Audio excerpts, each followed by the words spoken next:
Hello and welcome to the Sports Business Podcast with Prof. C, the podcast that explores the world of professional, collegiate, amateur, and Olympic sports.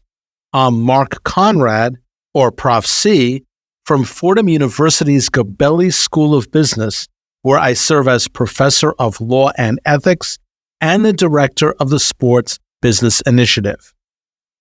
As many of you know, Juan Soto, probably the most coveted baseball free agent in the offseason, jumped from one New York City team to another, signing a 15-year, $765 million contract to play for the New York Mets.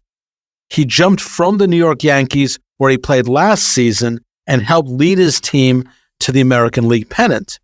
But he will be a Met and play his home games at Citi Field in Queens, and Mets fans are hoping he will lead the team to its first World Series title in 38 years.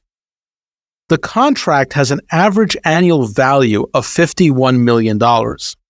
It contains an opt-out clause if Soto wishes to test the free agency market after 5 seasons, and a signing bonus of $75 million. It is the signing bonus and its tax considerations that will be the focus of this episode.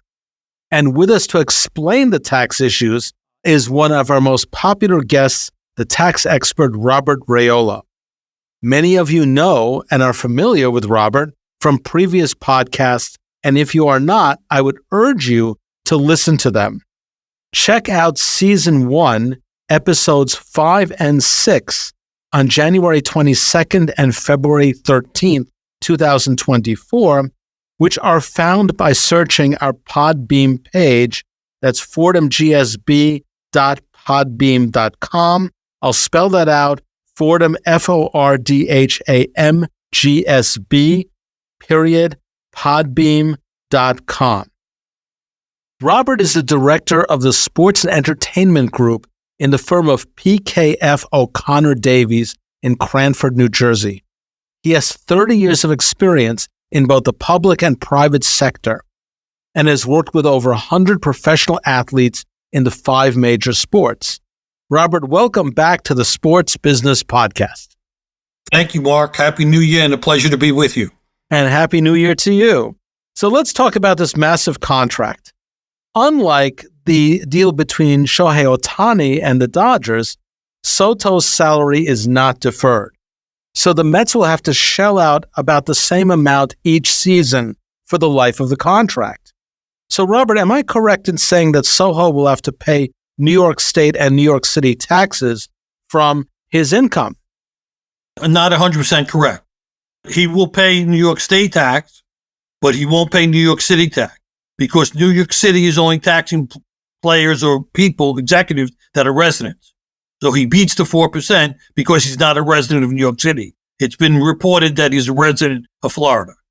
That's interesting. So now he is a resident of Florida, so that adds something to the mix, doesn't it? Yes. So being a resident of Florida, he would save 4% of his income per year for the life whole of the contract. Yes. Right. But now let's talk about that signing bonus, because $75 million is not chicken feed. And does he have to pay the 4% on the $75 million signing bonus? He does not have to pay the 4% on the $75 million signing bonus. Also, he would not pay any state taxes everywhere, the jock tax and the New York State tax. The top rate in New York State is 10.9%. So if you multiply that by the size of the bonus, which you correctly alluded to, $75 million, that's $8.2 million he saves by receiving a signing bonus. Now, one might say, why not get a higher bonus? But that's what Boros got for him, and Boros did a good job making sure that was done the proper way. When you say the proper way, you say it was not possible to get a higher signing bonus? I'm not sure. It wasn't possible. Wasn't privy to the negotiations, but that's what he negotiated. I think he's going to get the bonus sometime soon. I think he intentionally didn't take it in December or November of this year. He's in the top bracket either way, but maybe he didn't want to turn around and pay the tax instantaneously.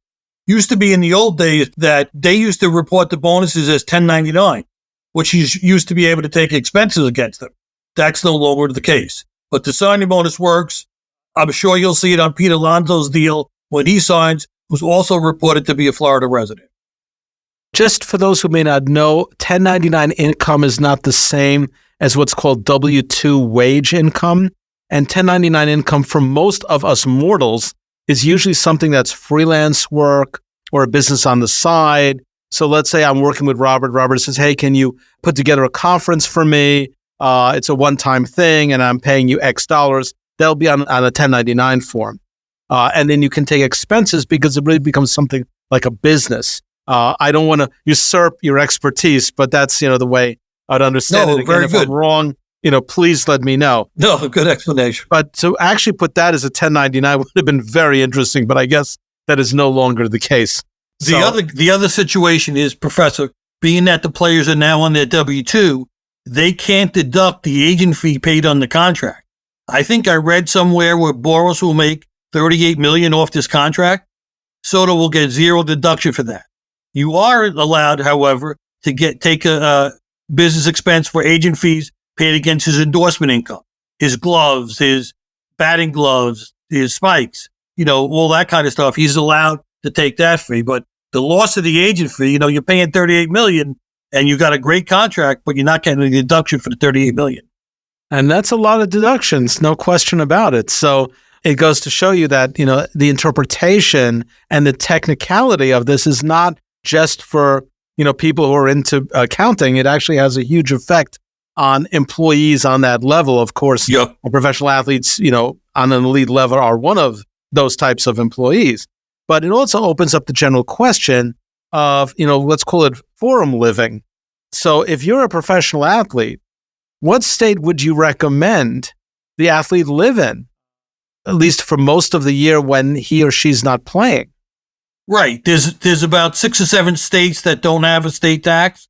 Most recently, which state was it? One of the states changed the rule, but Nevada doesn't have a state tax. State of Washington doesn't have a state tax. Obviously, Florida, Washington, D.C., similar to New York City, only taxes residents. You really got to live there. In other words, Soto, when he's done playing, hopefully late in October with the Mets in the World Series, he's got to get out of New York City to be below the 183-day count. Meaning, if he spends more than 183 days in New York, he would be deemed to be a resident. Now, the good thing for him, they spend a lot of time on the road, so that time counts out of New York State or New York City. So he wouldn't have a problem with the day count. Even if they go far, he's still going to have half of those 6 months will be on the road. And not only that, but spring training, of course, is not going to be exactly, in New York. Mark. And that's a good amount of days. And you think about how often 81 games worth a baseball player is on the road. So he wouldn't make that domicile argument. He wouldn't be able to get that, 100, 80 days a year being in New York or New York City. So that makes it easier. And do you find that based on your experience, more and more professional athletes are moving to Florida or Texas or Arizona? Yep. I think you saw Corbin Burns just signed with Arizona. Coincidentally, has a low tax, 2.5% is a flat rate, but also he's from Arizona and he's got his family there and he didn't want to move his family. So maybe one of the other teams like Toronto or whoever else was involved in discussions with him, maybe they offered more money. But I've often said on your show, Mark, the best gross deal may not be the best net deal, meaning that he may have been offered more by the Blue Jays and other teams, but he decided to take some look at the best net deal. And don't, it's not a small thing that he'd be able to not have to move his family. And back to the bonuses, though, why don't more players or more leagues utilize this bonus system as a way to limit tax liability? They should, Mark. I think what it is when you sign a contract as big as Soto did, 15 for $765 million, whatever signing bonus you get, somebody's going to put out there. A lot of guys on the 1-year deal, they maybe get a small signing bonus, but it's not publicized. I think more and more athletes are going to move to Florida and to try to take advantage of not being taxed as a resident in the state in which they play. And that could also be Texas and also could be Arizona. So the so-called low-tax states or so-called red states will be even more attractive in the future as these kinds of monies are just being paid to athletes. Yeah, you mentioned spring training, Mark. What happened there was Arizona wanted a couple of teams to move from Florida spring training to Arizona spring training. So they negotiated with Arizona and say, look, you can't tax our guys during spring training. You can tax them during the season when they play there, but not during spring training. And they agreed to do that because they know it would be worthwhile for their teams to come out to Arizona. So basically, we're seeing this trend happening. But in other leagues, we should talk about some of the restrictions on the signing bonuses. And if you think in the future that could change, not every league allows the kind of signing bonus that Major League Baseball does. Right. So the NHL does allow the signing bonus, and you can use the same technique. The most recent was the Ranger goalie, Shesterkin. He signed a huge contract, and I'm sure he got a big signing bonus. So he would take it out of New York. I'm sure I would bet he's not a New York resident. The NBA doesn't allow signing bonuses. I don't understand why. Because when guys get drafted, they don't have much money when they're drafted. So what happens is they take an advance, which is really a signing bonus, in the summertime, so that they're good until October, hopefully good until October. And then NFL, it doesn't work with the language in the contract. All right. And the whole system the NFL has is really unique and extremely intricate and difficult to implement. So we can see that. But could you see in the future that this could be a very attractive way to save on taxes? It is. And it sort of would equalize the teams like the California teams that play in the high tax. And you got to remember, Mark, in the NFL, if you play in a taxable state and you get wages, you're on a home game that weekend, you're paying tax on all that week's pay to California. If you got a road game, you're still paying taxes on 5/7 of the week to California. So that's a big disadvantage to the California teams. And often you'll see when these big contracts, guys will try to get out of the state that they're playing with. And that's something that's not really publicized, but do you think that a factor involving, say, football players in signing with different teams can be the tax consequences? I think it is. It's not number one on the list, but it certainly should be part of your list of concerns that you may have. And if you're not doing that, you're making a mistake, because you at least want to be able to use that against a team that's in a taxable state and try to get a way to move up their offer to you by getting more money to make up for the high tax state. Now, when a client would come to you regarding taxes, is it really proactive or after the fact? Because what you're saying could be very good advice in working, say, with an agent or not. Or if the player said, look, I now play for the Jets or I play for the Mets, here's my taxes, do my taxes, please. It's a fait accompli. So how do you see someone like you and your role evolving in this environment? Sure. We did recently, 2 years ago, a player on the Denver Broncos. What happened was he was with the Arizona Cardinals and he wanted to sign somewhere else. And now Arizona didn't have the money to pay him. So he wound up signing in Colorado, which got a 4% tax, much better than where he was from in Connecticut, which I think is about 7%. So I do see this evolving more and more. What we alluded to, but we didn't get into, Mark, is you have to have 3 conditions present for the signing bonus to be taxable in the right fashion. It's got to be payable separately from salary. It always is. It's got to be non-refundable. It should be. And it's not predicated upon subsequent performance, which is where football trips up. But if you have those 3 conditions present, and it may not be in the uniform contract in any sport, but you should be able to add that paragraph in as an addendum. Yeah, great points. Great points. Anything else you'd like to say about Soto's contract or anybody else's contract? I think it's fun for us when we get involved in negotiations before the player signs. So again, he may have been looking at the Blue Jays, and when you look at the Blue Jays, you got to first consider the U.S.-Canadian treaty. Regular wages are taxable in Canada and the province of Toronto, Ontario, at 53.53%, which is ludicrous. That's really federal and state, but it's still very high. It beats all U.S. rates except for California. And then, pursuant to the U.S.-Canadian treaty, signing bonuses are only taxed at 15% in Canada.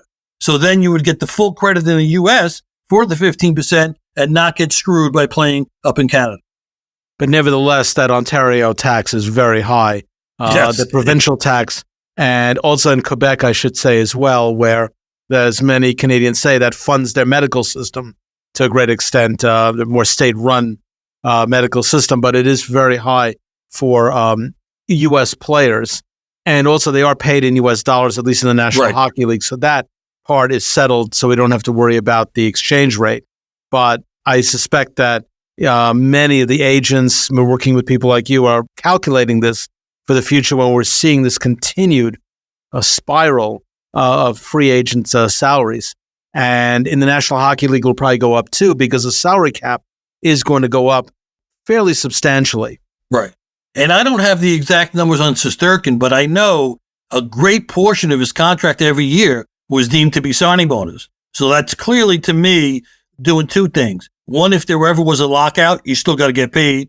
But second of all, and equally as important, is that you were able to move those wages outside of New York State and New York City, which is a big savings. And I would bet you he's a resident of a non-taxing state. Okay.